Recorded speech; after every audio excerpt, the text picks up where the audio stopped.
The rain came down in sheets, hammering against the tin roof of a small, weathered farmhouse in rural Kansas. The wind howled through the trees, shaking the old wooden porch swing that hung by rusting chains. Inside the house, Mary Jacobs sat in her armchair, knitting needles clicking rhythmically as she worked on yet another scarf. She didn't need it. Her drawers were full of scarves, blankets, and hats she'd knitted over the years, but the familiar motion kept her hands busy and her mind at ease. Mary had lived alone for nearly 15 years, ever since her husband Walter passed away. She was used to the quiet now, though it still stung at times, especially on nights like this, when the storm outside reminded her of the long Kansas winters they used to spend huddled together by the fireplace. But tonight wasn't like most nights. As the grandfather clock in the hallway chimed midnight, Mary heard it, a faint, desperate sound cutting through the rain. She froze, her hands stilling mid-stitch. At first she thought it might be the wind or one of the stray cats that sometimes roamed her property, but then she heard it again, louder this time. It was a cry. Mary set her knitting aside and grabbed a flashlight from the kitchen drawer. Slipping on her rain boots and an old raincoat, she stepped out onto the porch. The wind whipped at her gray hair and the cold rain soaked through her coat almost immediately, but she barely noticed. The cry came again, this time from the direction of the barn. Mary's heart clenched. It sounded so small, so vulnerable. She hurried down the steps and across the muddy yard, her boots squelching with every step. The barn door creaked loudly as she pushed it open, the beam of her flashlight cutting through the darkness. "Hello?" she called out, her voice trembling.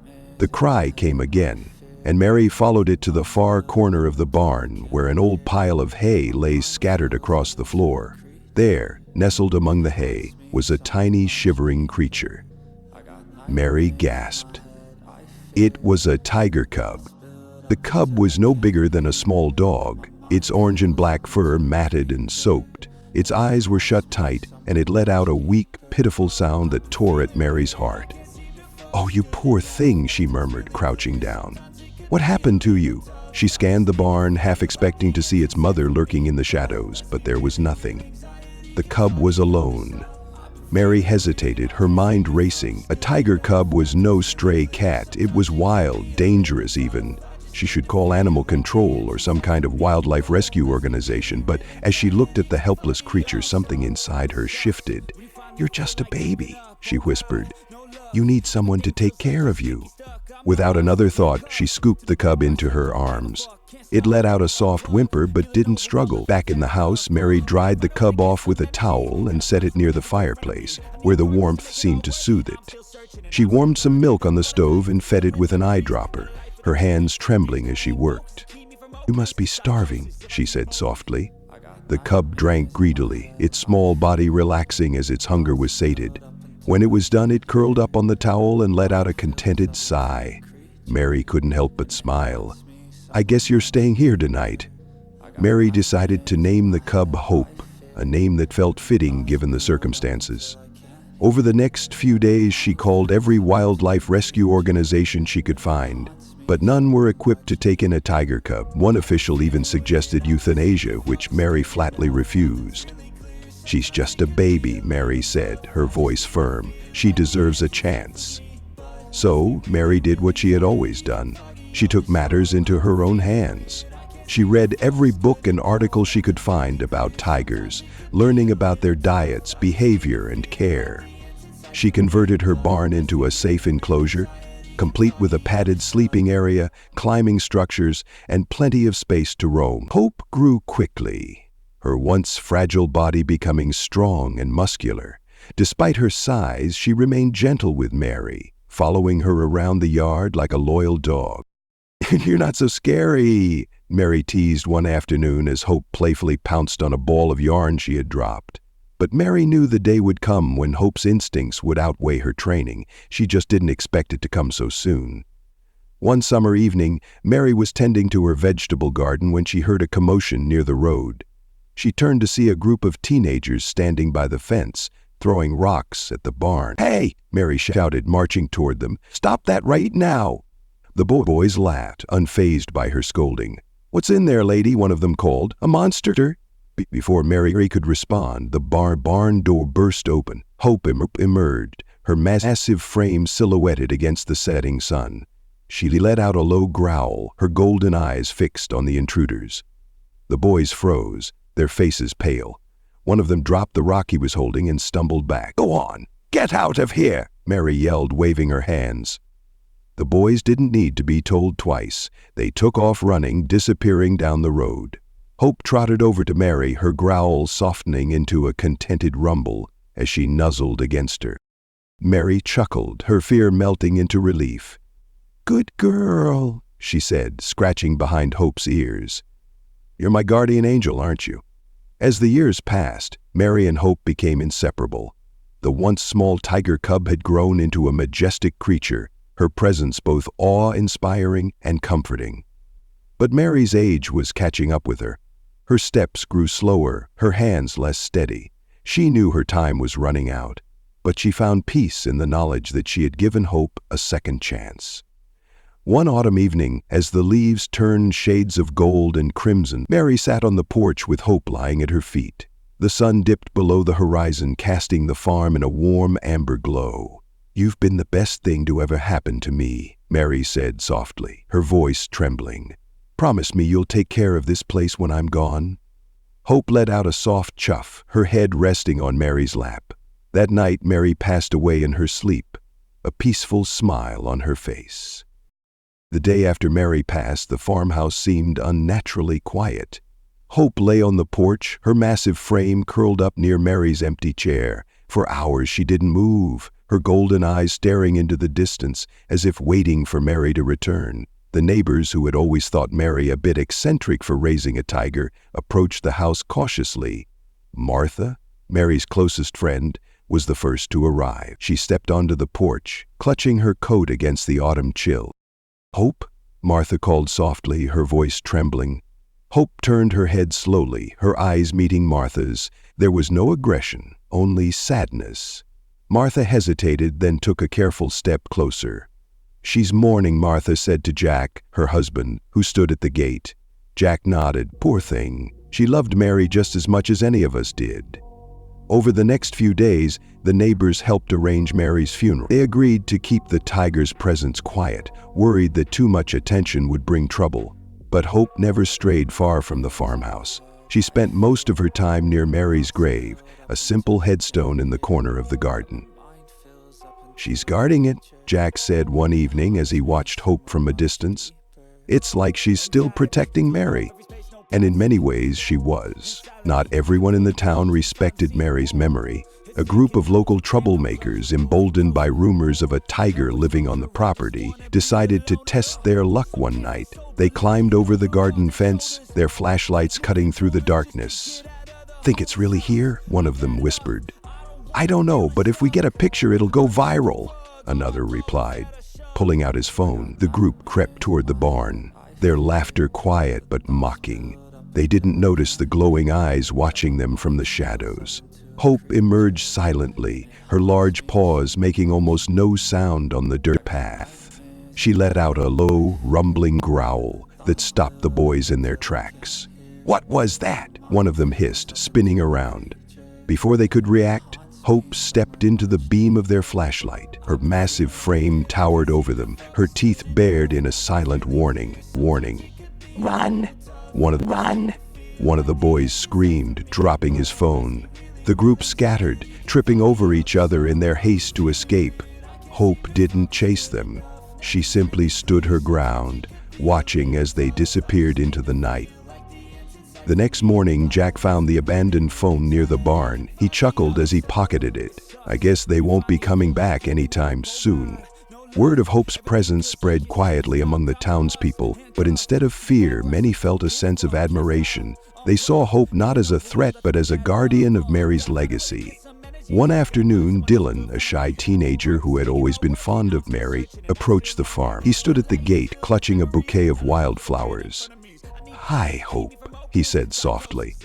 The tiger lifted her head from where she lay in the garden. She watched him for a moment before rising to her feet and padding over to the gate. Dylan held his breath, unsure of what to expect, but Hope simply sat down, her head tilted as she regarded him with quiet curiosity. "I miss her too," Dylan said, his voice breaking. He placed the flowers on the gatepost, then sat down on the ground. Hope lay down beside him, her golden eyes filled with an understanding that words couldn't capture. From that day on, Dylan visited the farm regularly, helping Jack and Martha tend to the garden and care for the property. Hope always stayed close, her presence a constant source of comfort.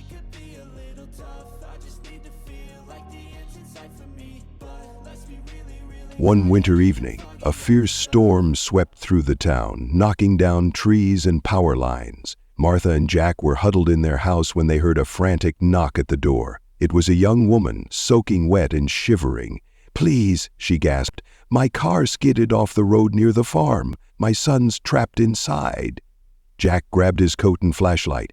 "Stay here," he told Martha. "I'll go help." But before he could reach the barn to grab the tools he needed, Hope appeared.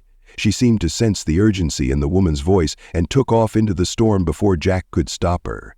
When Jack reached the crash site, he found Hope standing beside the overturned car, her powerful body braced against the wind. Inside, a young boy was crying, his small hands pressed against the fogged-up window. Hope circled the car, sniffing and pawing at the ground. Jack realized she was trying to find the best way to get the boy out. "It's okay, buddy," Jack said, approaching the car. "We're going to get you out of there." With Hope's help, Jack managed to pry the door open and pull the boy to safety. The child clung to Jack, his tears soaking into Jack's coat. When they returned to the farmhouse, the boy's mother burst into tears, hugging him tightly. "Thank you," she sobbed. "Thank you so much." "It wasn't just me," Jack said, glancing at Hope, who stood in the doorway, her fur matted with rain, but her eyes calm and steady. Over time, the farm became known as Hope Farm, a place of peace and safety. Visitors came not out of curiosity, but to honor Mary's memory and the tiger who carried on her legacy. Hope's story spread far beyond the town, inspiring people around the world. Wildlife organizations and conservationists reached out, offering to help protect the farm and ensure that Hope's story was never forgotten. But through it all, Hope remained the same, devoted, loyal, and deeply connected to the home she shared with Mary. As winter gave way to spring, Hope Farm became more than just a patch of land. It became a sanctuary, not only for those who sought comfort, but also for those who needed a reminder of the goodness that still existed in the world. Word of Hope's incredible bond with Mary, her protective instincts, and her miraculous rescue efforts spread across the country. Journalists wrote heartfelt stories, and television crews arrived to document the tale of the tiger who had not only survived but thrived in a place of love. But for those who lived near Hope Farm, it was more than just a feel-good story. It was a second home. After the winter storm, Martha and Jack realized that the farm had outgrown its simple beginnings. People from nearby towns began visiting, bringing seeds, tools, and even donations to help maintain the property. With the help of volunteers, Hope Farm was transformed into a sanctuary for both people and animals. An old barn was renovated into a wildlife rehabilitation center where injured animals were nursed back to health. The once simple garden now stretched across the property, bursting with vibrant flowers, vegetables, and fruits. And at the center of it all was Hope, who roamed the farm freely, her majestic presence both calming and awe-inspiring. One morning, a family arrived at the farm. They had driven from several states away after hearing Hope's story. The father, a veteran who had been struggling with PTSD, approached Jack nervously. "I heard about what you've done here," he said, his voice trembling. I thought maybe this place could help me." Jack nodded, motioning toward the garden. "Take all the time you need." The man spent hours walking through the garden, his wife and young daughter trailing behind. Hope watched from a distance at first, her golden eyes studying the family. But as the little girl knelt to pick a flower, Hope approached, her steps slow and deliberate. The girl froze, her tiny hands clutching the flower. "Daddy, look!" The man turned, his breath catching as he saw the tiger standing just feet away. But Hope didn't make a sound. She simply lowered her head, her nose brushing the girl's hand. The father's tension melted as he watched his daughter giggle and pet the tiger's fur. For the first time in years, he felt a sense of peace. Inspired by Hope's story, Martha and Jack decided to create an outreach program called The Legacy of Hope, aimed at promoting kindness, conservation, and community healing. Schools brought children to the farm for educational tours, where they learned about wildlife and the importance of compassion. Families in need received fresh produce from the garden, and volunteers worked tirelessly to maintain the sanctuary's beauty. But Hope's impact went far beyond the farm. Wildlife organizations partnered with Hope Farm to raise awareness about tiger conservation. Fundraisers were held to support efforts to protect wild tigers, and Hope became a symbol of what could be achieved through love and understanding. As time passed, it became clear that Hope had a remarkable intuition. She seemed to know when someone needed her presence most. One afternoon, a young boy named Ethan arrived at the farm with his grandmother. Ethan had recently lost his parents in a car accident and hadn't spoken a word since. His grandmother hoped the farm might help him find some sense of normalcy. As they walked through the garden, Hope appeared. Ethan's grandmother tensed, unsure of how the boy would react. But Ethan's eyes lit up as he saw the tiger. Hope approached him slowly, lowering herself to the ground so that her head was level with his. Ethan reached out hesitantly, his small hand brushing against her fur. "Soft," he whispered, breaking his silence for the first time in weeks. His grandmother's eyes filled with tears as she watched her grandson laugh for the first time since the tragedy. But not everyone viewed Hope Farm with admiration. A local businessman, Roger Green, had been eyeing the property for years, hoping to turn it into a commercial development. "This land is wasted on a tiger and some vegetables," he sneered during a town meeting. "Think of what it could be: a shopping mall, a housing complex, something that actually brings in money." Jack stood up, his voice steady. "This farm isn't just land. It's a place of healing. It's brought this community together in ways money never could." Roger smirked. "What happens when that tiger decides to stop being so tame? You're putting everyone at risk." The room fell silent, tension thick in the air. "Hope isn't a danger," Martha said firmly. "She's a gift, and we'll fight to protect her and everything this farm stands for." Roger's threat sparked a wave of support for Hope Farm. Townspeople wrote letters, signed petitions, and attended meetings to ensure the farm's safety. The story gained national attention, with news outlets highlighting the community's fight to preserve the sanctuary. One evening, as the sun set over the farm, Martha and Jack stood on the porch, watching as volunteers planted a new row of sunflowers. Hope lay nearby, her head resting on her paws. "We're going to be okay," Jack said softly. Martha nodded, her eyes fixed on the horizon. "Because we have her." The following spring, Hope Farm hosted its first annual Day of Hope, a celebration of Mary's vision and the tiger who brought it to life. Families gathered in the garden, children played among the flowers, and local musicians performed on a makeshift stage. At the heart of it all was Hope, who sat regally near Mary's memorial stone. Visitors took turns placing flowers at the stone, their faces filled with gratitude. As the sun dipped below the horizon, the crowd gathered for a moment of silence, honoring Mary's memory and the bond she had shared with Hope. It was a moment of unity, a reminder that even the smallest acts of kindness could create ripples that changed the world. The years passed, and Hope Farm became a haven not just for the local community, but for visitors from all over the country. Schools brought busloads of children to learn about conservation, families came to connect with nature, and volunteers kept the farm running smoothly. But the heart of the farm remained the same: Hope. The tiger, who had once been an orphaned cub in desperate need of love, was now the living embodiment of resilience, trust, and loyalty. Her presence had brought people together, healed broken hearts, and inspired acts of kindness that stretched far beyond the boundaries of the farm. But as the seasons turned, Martha and Jack noticed that Hope was beginning to slow down. Her once vibrant energy had faded, and she spent more time resting in the garden, her golden eyes watching the world with quiet wisdom. "She's getting older," Martha said one evening as she and Jack sat on the porch, watching Hope lie beneath the apple tree. "It's hard to imagine this place without her." Jack nodded, his face lined with sadness. "She's done so much for all of us. I just hope she knows how much she's loved." One warm summer evening, as the fireflies danced in the twilight, Hope made her way to Mary's memorial stone in the center of the garden. The farm was quiet, the only sounds the chirping of crickets and the soft rustle of leaves in the breeze.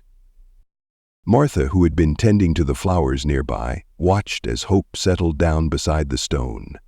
"She knows," Martha whispered, tears welling in her eyes. Jack joined her, placing a hand on her shoulder. Together they stood in silence, watching as Hope rested her head on her paws. Her breathing was slow and steady, and her expression was one of peace.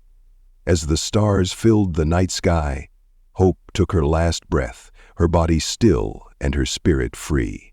The news of Hope's passing spread quickly, and the entire town mourned the loss of their beloved guardian.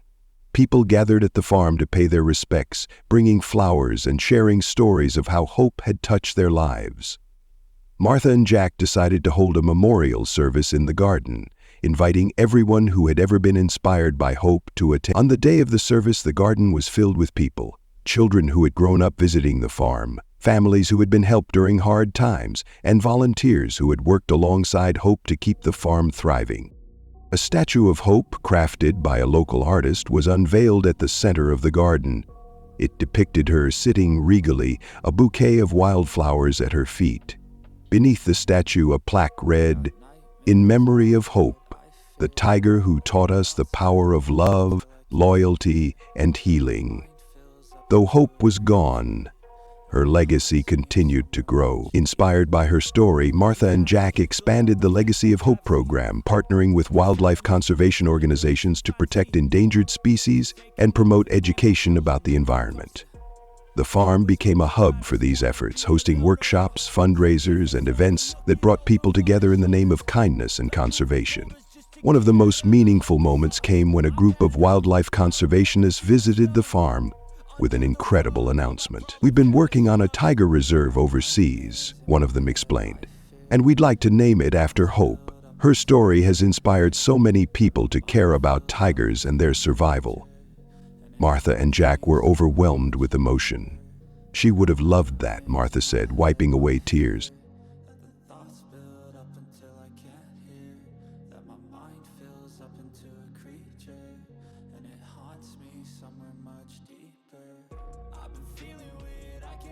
Years later, Dylan, the boy who had first spoken to Hope after his parents' passing, returned to the farm as a young man. He had studied environmental science in college, inspired by the time he'd spent at Hope Farm. "I want to keep her legacy alive," he told Martha and Jack. Together, they worked to expand the farm's programs, introducing new ways to involve the community and educate the next generation. Dylan took over much of the day-to-day operations, ensuring that the farm remained a place of healing and growth. And though Hope was no longer there, her presence was felt in every corner of the farm, in the vibrant blooms of the garden, the laughter of children, and the quiet moments of reflection by her statue. One summer evening, Dylan stood in the garden, watching as the sun dipped below the horizon. The farm was quiet, the golden light casting long shadows across the fields. As he walked past the apple tree, he paused, feeling a sense of calm wash over him.